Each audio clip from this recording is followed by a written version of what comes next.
नमस्कार, बी न्यूज मध्ये आपलं स्वागत। मी गायत्री कुलकर्णी। सुरुवातीला एक नजर दिवसभरातील ठळक बातम्यांवर। महापालिकेच्या पाणी पुरवठा विभागातील भ्रष्टाचाराची महापालिका सभागृहात पोलखोल। चोरीची कनेक्शन, परस्पर वसुली आणि अभय योजना यावर गाजली महापालिकेची विशेष सभा।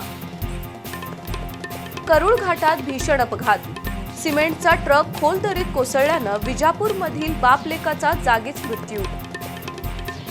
ज्योतिबाचं दर्शन घेऊन घरी परतणाऱ्या दुर्गमानवाडमधील 38 वर्षांचा अरुण गुरव पंचगंगा नदीत बुडाला। शिंगणापूर बंधाऱ्याजवळ बुडालेल्या अरुणचा शोध घेण्यासाठी प्रशासनाकडून कसून प्रयत्न। गोकुळच्या निवडणुकीबद्दल योग्य वेळी भूमिका स्पष्ट करू, नामदार हसन मुश्रीफ यांची भूमिका। तर संजय राऊत यांनी राष्ट्रवादीची काळजी करण्याऐवजी स्वतःच्या पक्षाचं अस्तित्व टिकवावं, नामदार मुश्रीफ यांचा टोला। आणि फुलेवाडी रिंग रोडवरील सुपर बाजारला शॉर्ट सर्किटनं आग, सुमारे 20 लाखांचं नुकसान।